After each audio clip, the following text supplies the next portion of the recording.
So we've got Paula Carey from Carbon8 and University of Greenwich, and Mohamed Pourkashanian from University of Sheffield and Turk. Okay, well, thanks very much. Really grateful that both of you could join us and give this sort of wider view of what's going on. Paula, do you want to get started with the actual talk? Yep, okay. So I'm Paula Carey, so I'm one of the founding directors of Carbon8 Systems, which is a company that's a classic spin-out from the University of Greenwich. As I said to John earlier, I've been working on carbonation since the 1990s, and we formed Carbon8 Systems because we thought we had a technology that could be commercialized, and the Carbon8 Systems was formed in 2006, and we've been working commercializing the technology since then. So what I want to talk about today is more the general idea of carbonation and mineralization. What is it, and what are the main benefits? And then thinking about what people are doing in carbonation at the moment, who are the main players, and as John talked about, what's the potential in terms of carbon capture, and very importantly, from our point of view as a SME, how can carbonation be profitable? So what is carbonation and mineralization?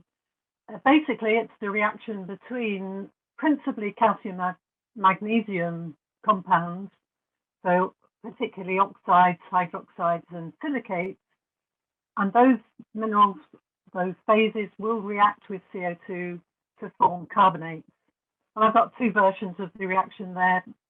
Very simply, if you take calcium oxide, you add calcium dioxide to it, you can get calcium carbonate. Or if you're using the hydrated form of lime, calcium hydroxide, plus CO2, you get calcium carbonate plus a little bit of water. Those calcium and magnesium, and sometimes iron will be reactive as well, but it's mostly calcium magnesium. Those compounds can be found in a variety of places. So, as we talked about earlier, a range of rock types contain those reactive minerals. So, what I would, as a geologist, would call basic and ultra basic rocks. So these are ones that are formed deep in the crust and typically represent mantle rocks. So olivines or dunite and serpentinite. And also there's a lot of work going on at the moment to looking at basalts, which don't contain as much reactive material as the ultra basic rocks, olivine and serpentinite. But in addition to those natural materials, there are also a range of alkaline industrial residues that also happily contain calcium oxides, hydroxides and silicates. And those are things like steel slags. Steel slags are a complicated group of residues. Different processes produce different slags which have different reactivity. So it's quite a complicated subject. Air pollution control residues, APCR, these are the residues from the treatment of energy from waste plant flue gas.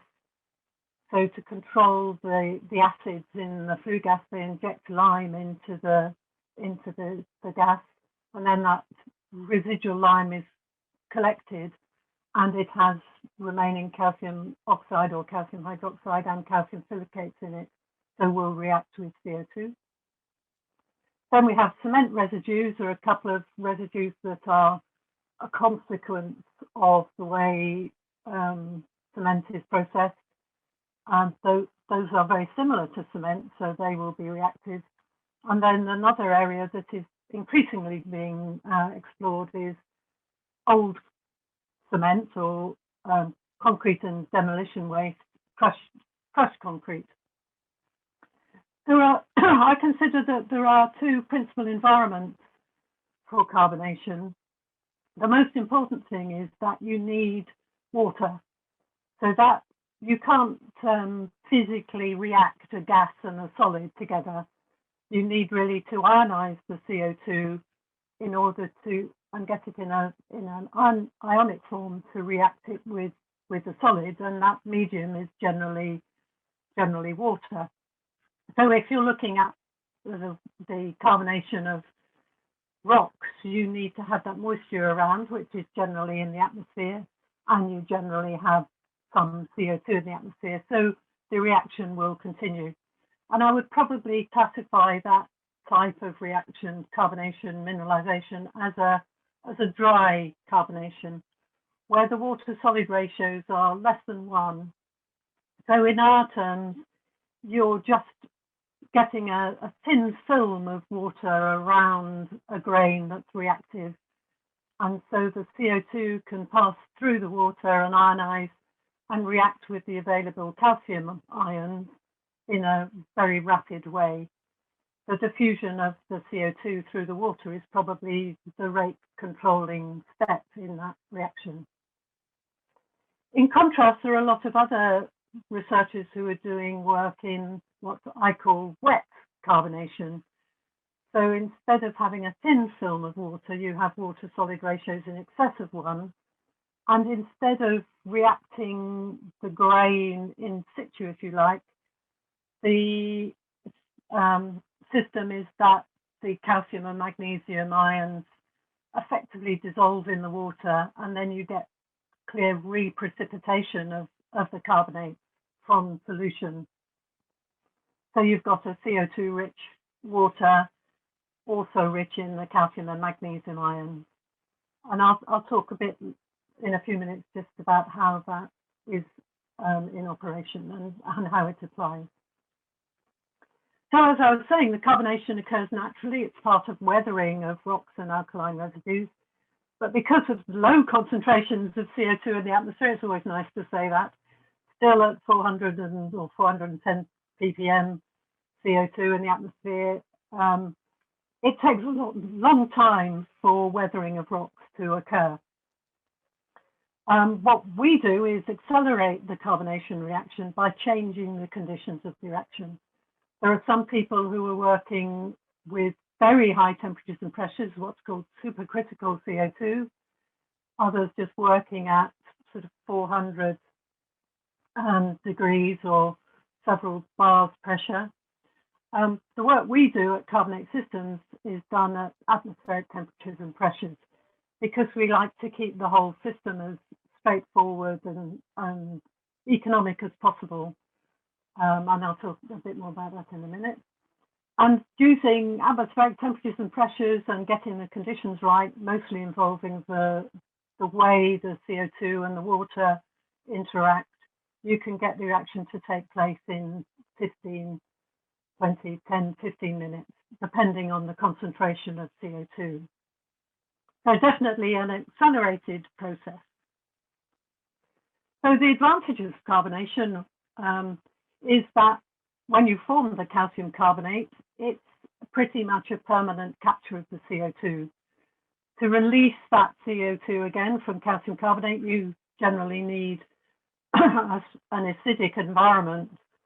So we all know about how limestone will eventually weather because of acid rain. Carbonates in the water, in the rainwater, will eventually dissolve the calcium carbonate. But again, it's a very long process, and really within geological timescales, you consider the calcium carbonate as a stable material. We've got chalk cliffs that have been there for millions of years, or limestone from the Carboniferous that's still there. So it's very much a permanent capture of CO2. Originally, Carbon8 Systems used CO2 that had been purified and bottled and had been captured from things like fertilizer factories. But nowadays, we are using CO2 directly derived from flue gas, as are several other workers.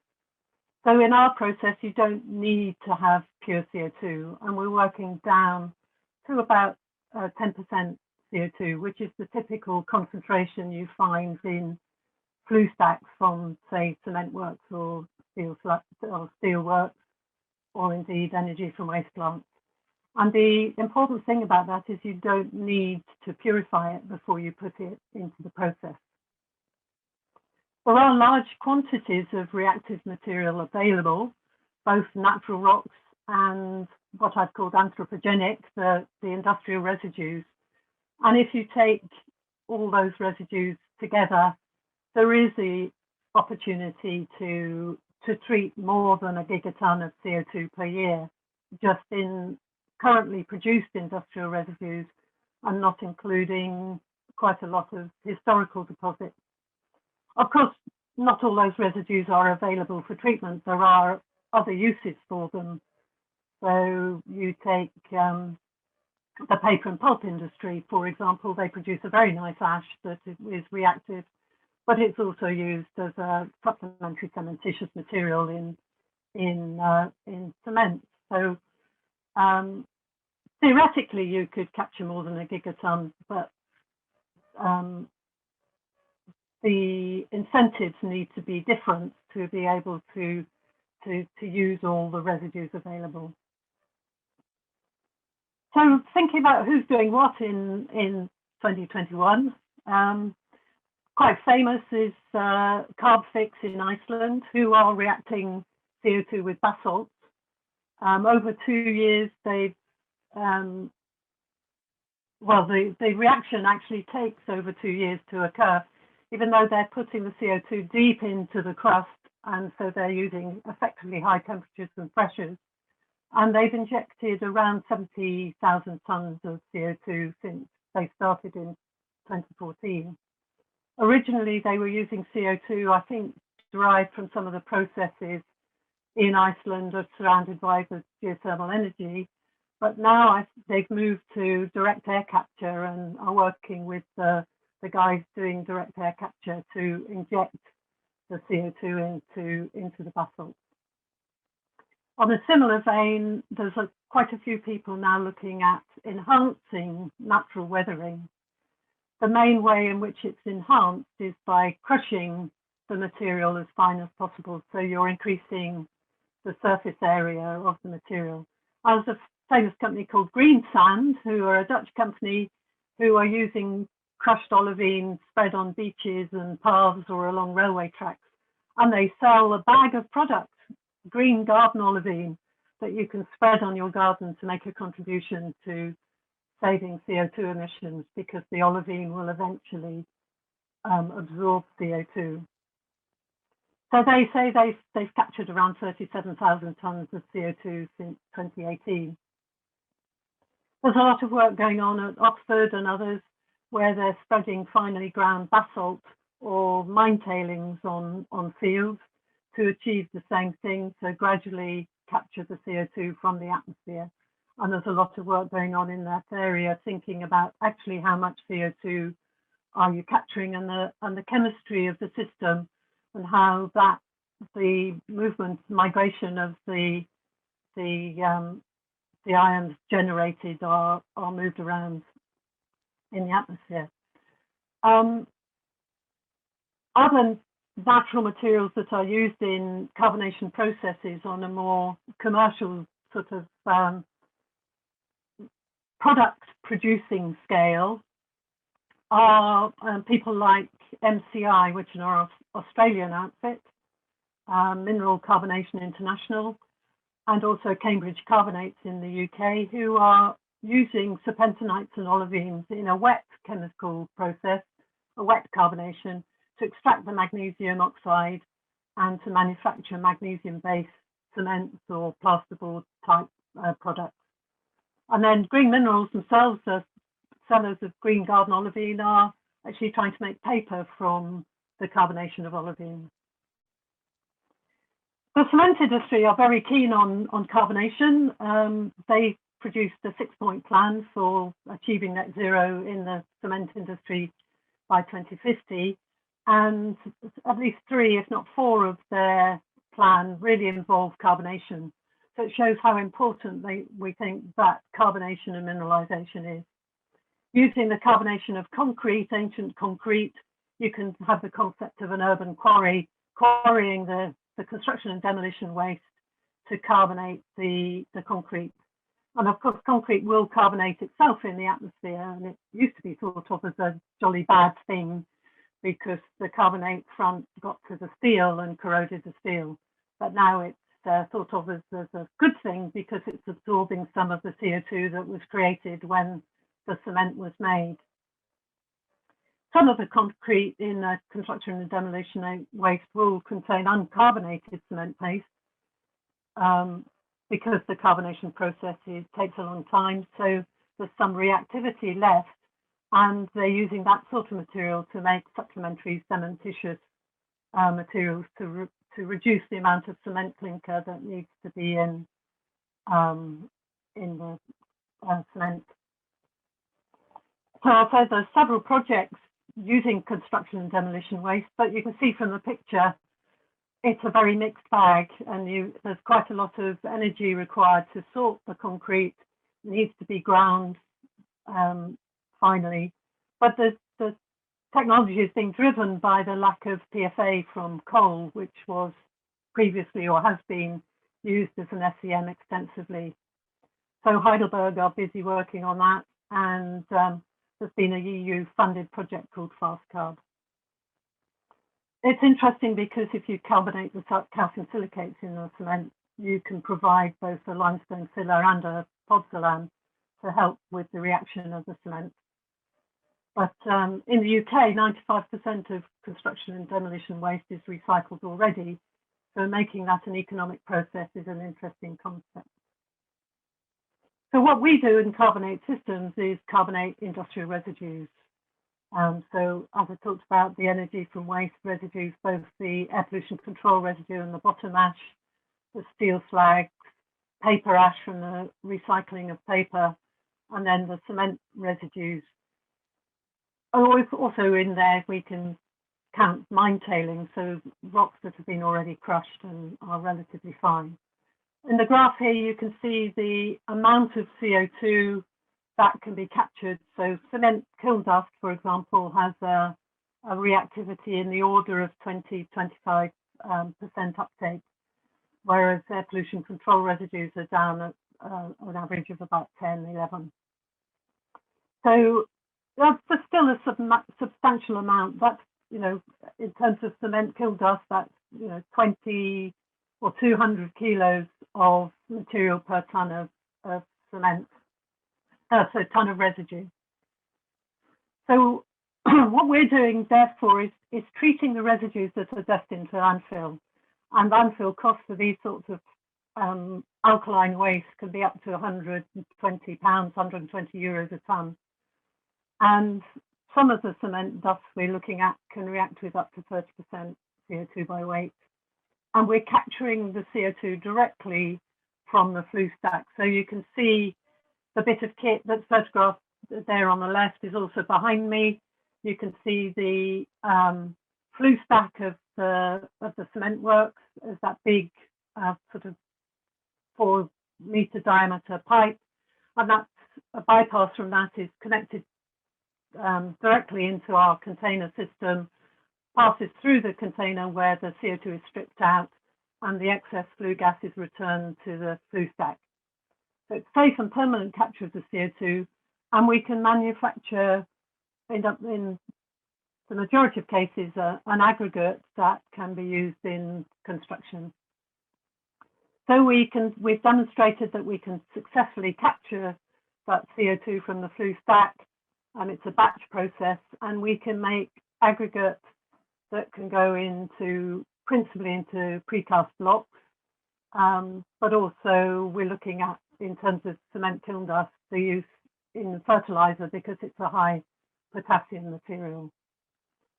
So in conclusion, carbonation and mineralization is generating a lot of interest at the moment. Just looking at the number of major investments that have been made over the last few months in people like Carbon Cure or Solidia by some of the major investment houses, they realized the potential of the technology to capture gigatons of CO2 in a value generating process. So the important thing about carbonation is that you can make money out of it because of saving on the disposal costs and also having products for sale at the end. It's a very energy efficient process. You don't need to put large amounts of renewable energy into the system to promote the reaction because it's exothermic, which is in contrast to a lot of other utilization technologies. So actually generating products for the construction industry, and there is a growth in the market for low carbon building materials.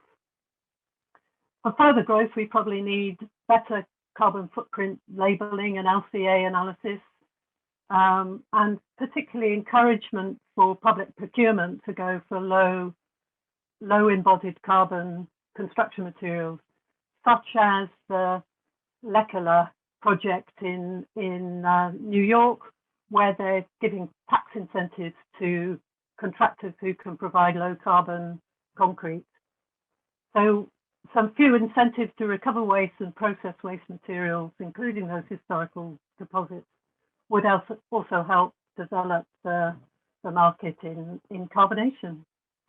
So I hope that's given you a good introduction to where we are with mineralization and carbonation. That's great, Paul. That's really good, and especially that point about carbonation not requiring energy being unique in that respect. It's very important. Absolutely. So we'll take questions at the end. Mohamed, do you want to go ahead and start presenting? Thank you, John, for inviting to give this talk. In the next 20 minutes, I will talk about sustainable aviation fuel, mainly to as a part of contribution to the decarbonization of the aviation sector, and how can we link this to the CO2 capture technology and try to see how we can utilize CO2 in comparison to what is available already. So let me start with highlighting the issue that sustainable aviation fuel is one of the Prime Minister's 10-point plan for a green industrial revolution. Is point 6 clearly indicates that UK needs to decarbonize aviation sector, and in a way we need to make sure that sustainable aviation fuel plays a major role in this sort of strategy. Back in end of 2019, beginning of 2020, UK aviation sector produced a report highlighting their plan to decarbonize aviation sector by 2050. And of course, very recently, last 2 weeks ago, Department for Transport also produced the strategy of the zero carbon transport sector for UK. So if you look at some of these numbers, you see that the importance of the aviation fuel. For example, based on the sector, which is mainly aerospace industry, they believe that up to 5,200 jobs will be supported by the domestic SAF industry. This is the production of the sustainable aviation fuel. And in a way, it's future-proofing the aerospace industry, which to the UK economy is about 12 billion. So it is quite big numbers that, and that's why I mentioned in the beginning that aviation is a major contributor to the UK economy.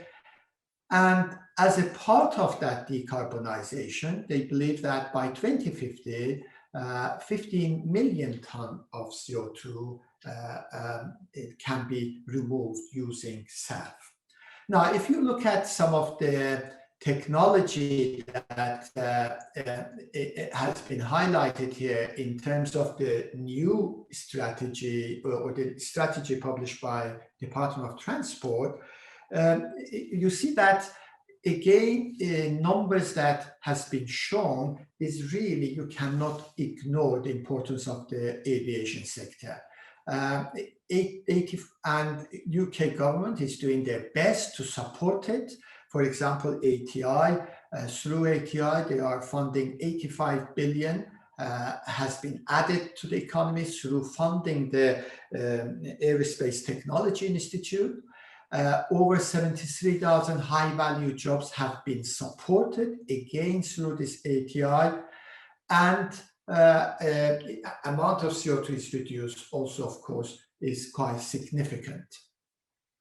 So taking all of these into consideration, and this year, before March 2022, they have allocated 21 million, which hopefully we will hear very soon from Department for Transport, at significant funding, 15 million or so for production of the SAF, feed studies, and hopefully Zero Jet Council will also put significant programs for future. Now, if we look at emissions, this is again from the Department of Transport. That's million ton of CO2 for UK. That's how the emission for aviation sector has increased since 1990s. And if there was no COVID, of course, that was the line that was going to take, and it reached 60 million ton just from the UK sector by 2050. But the plan is, by bringing decarbonization of the transport sector, that will reduce down to less than 10, at least by 2050, or even down to 0. Based on what sector wants. So keeping this in mind, therefore, we move on to what industry wants to do. And this is the report they produced under the pathway to decarbonization of the UK aviation. Is clearly shows that, based on their predictions, and which has been supported by a number of other studies, at least in UK, SAF, sustainable aviation fuel, can contribute around 32% reduction of the CO2 level generated from aviation fuels. So it is quite significant contribution. But we are starting with very, very low number. We are already, if you look at 2021, and so SAF hardly visible.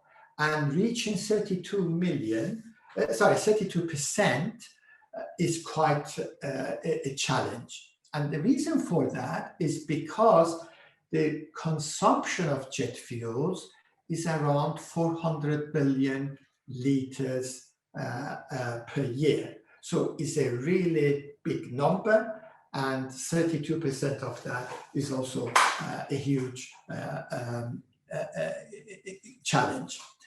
But what are good about the fuels, that at least for commercial fuels, we only deal with one type of fuel, and that is Jet A. And therefore, once the solution is found, you can apply for all that consumption of the aviation fuel by aviation sector.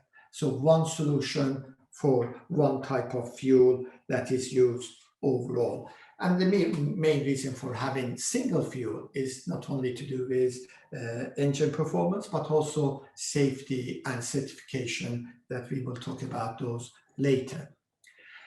And you may say, okay, why we still with SAF? Well, main reason is that alternative clean energy, engine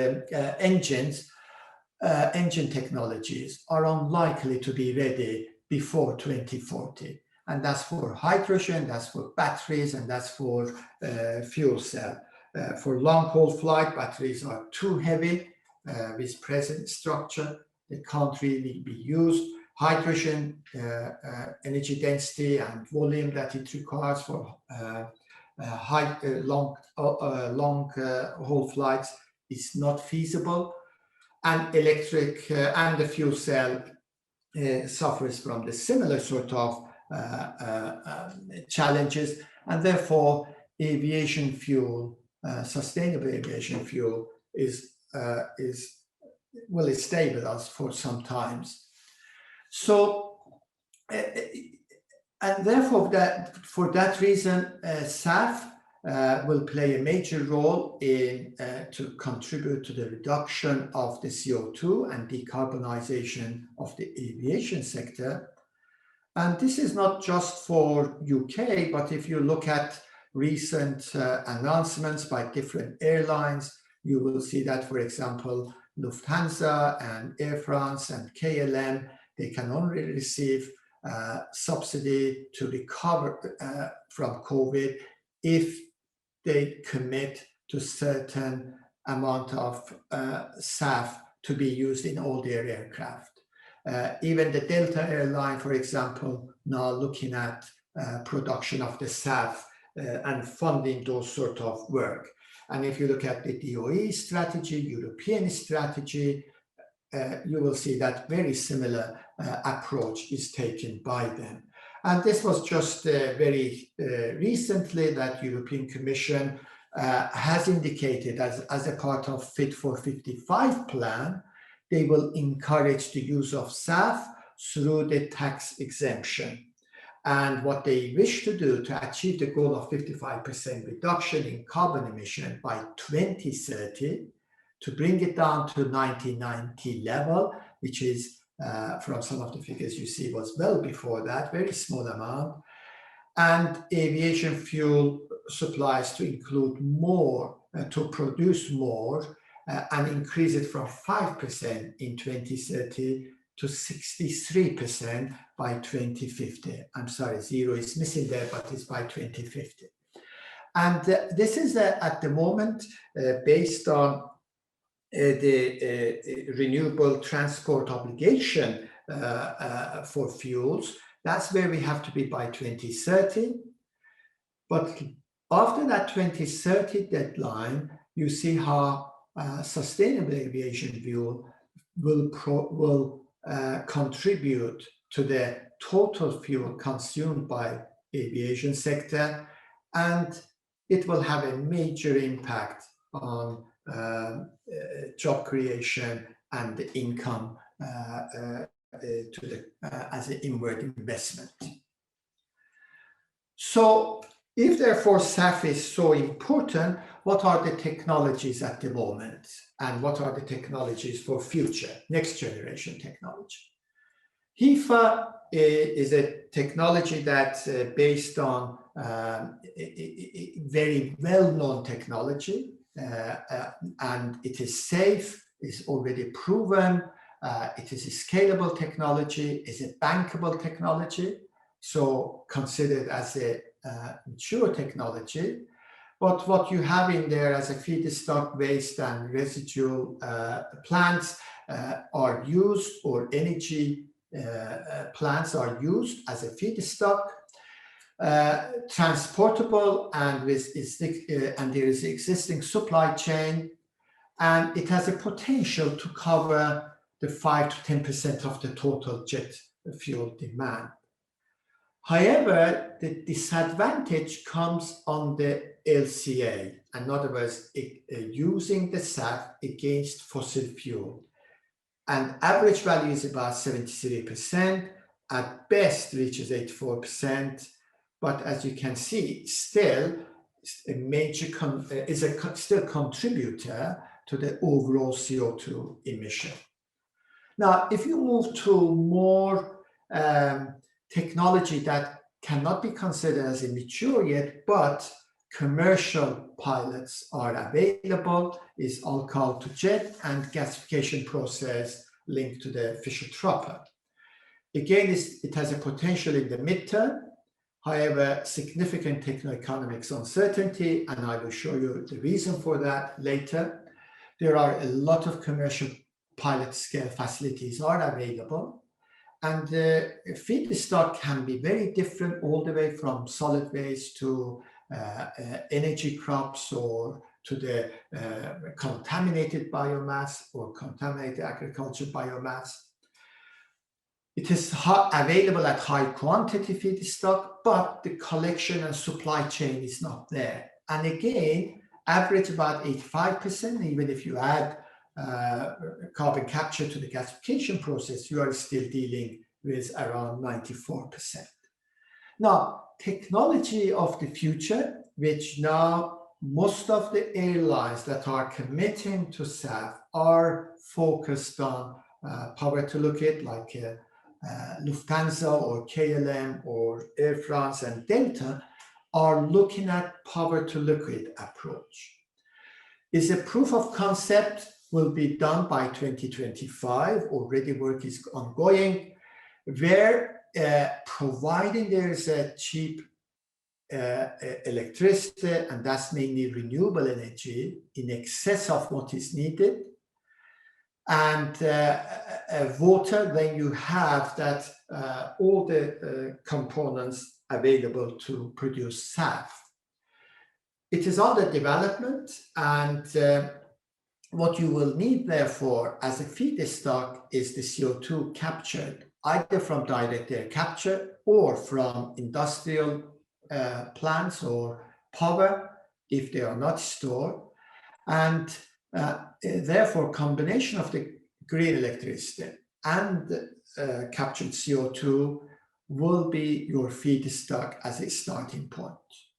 And then, of course, with that sort of technology, the minimum you get for LCA will be at 99% and more.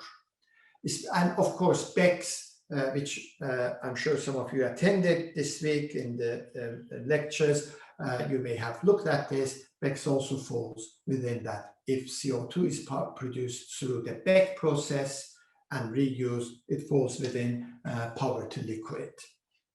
So, and this is the main reason why this power to liquid becomes very important. So looking at the processes, I go through that. I have only 7 minutes to go.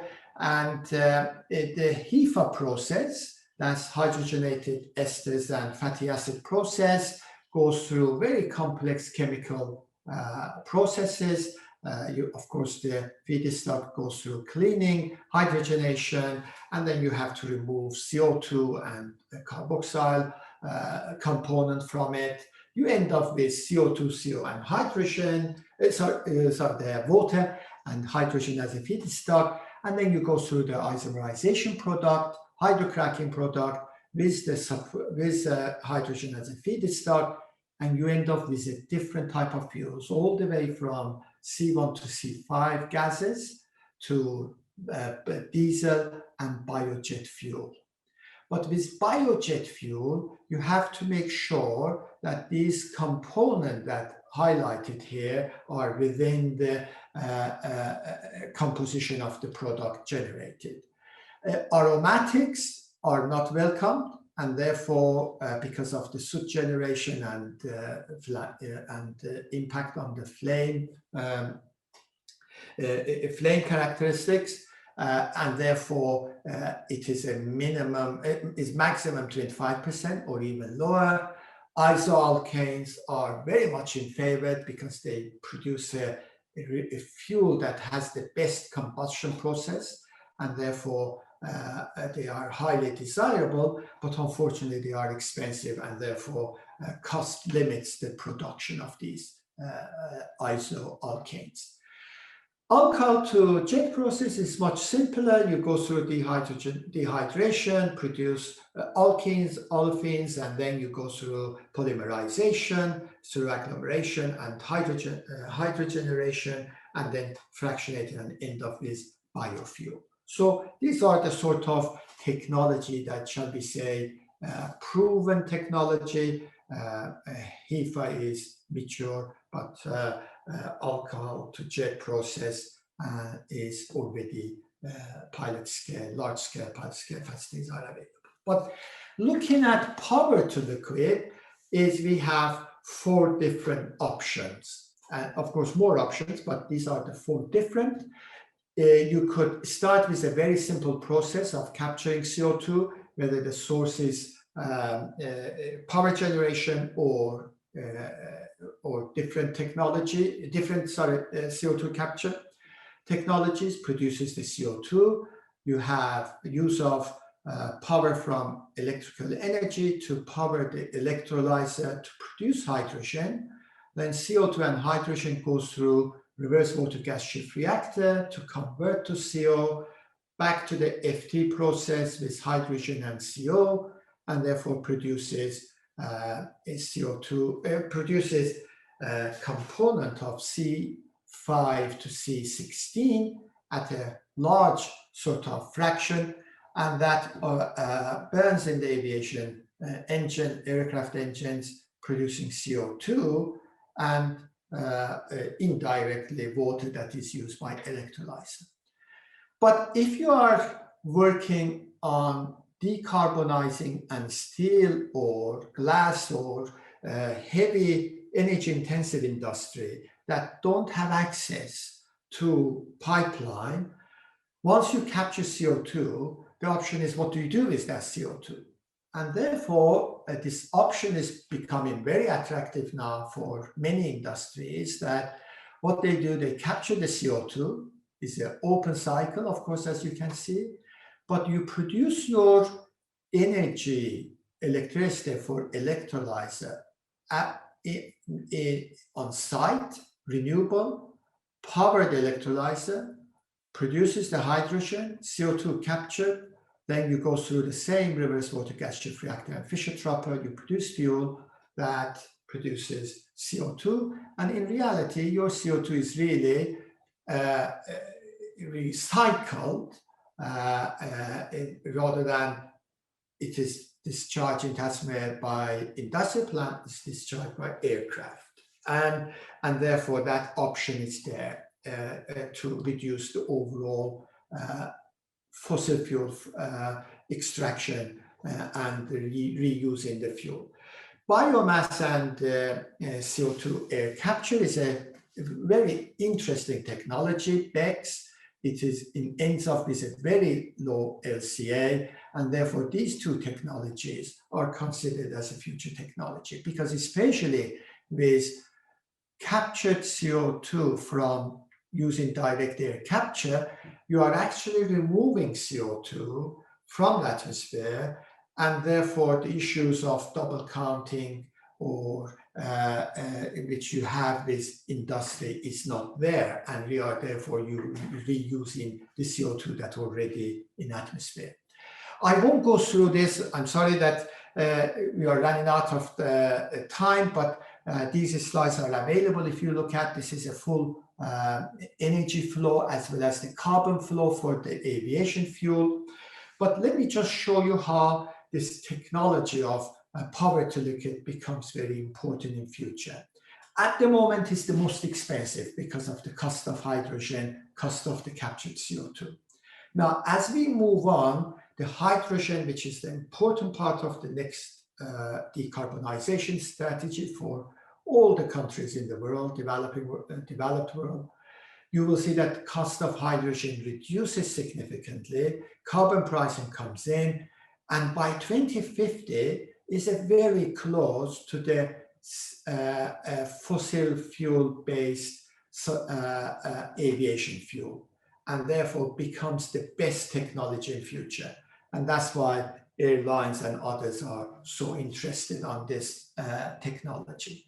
And again, if you look at the SAF production cost, you see for aviation fuel produced from power to liquid, that cost goes down by 2050 to a very manageable number, showing 67% reduction. Now, at Sheffield, we do have the first pilot plant I would say even at European level, that uses the solar panels on top of building electrolyzer and amine capture plant 1 ton a day, and links and produces hydrogen, CO2 going through the reverse water gas shift reactor and Fischer-Tropper, and produces SAF around 40 liters a day. Technology challenges, as I mentioned, this is under the development. So for example, we are working with using the US Naval Research Catalyst to improve the conversion of the CO2 to CO, and therefore increase the CO production, and therefore reduce the cost of SAF. But what we can't forget is the aviation safety, and therefore SAF certification is very important, especially any fuel produced should be part of the ASTM the 4054 as well as the 7556, and therefore we have to go through this sort of very complex certification. And certification is a very long process, very expensive process. Tier 1 to Tier 4, you're talking about over a few years to certify any fuel produced, and therefore government support is required, especially for SMEs that are involved on production of the SAF, to make sure that they can go through these very expensive and long process of certifying it, the fuels that has been produced. And no airlines will be allowed to use these fuels without going through these SAF certification process. Again, as a part of Sheffield University, we do have those sort of facilities now, and just being put together, going through all the way production, going through the clearinghouse, and testing even on a APU and different labs to provide SMEs with that support they need for the future. So sorry that I went over for 2 minutes, but thank you for listening. And I have also put the number of reports that I have used in my talk. And if you have any question, happy to respond. Thank you.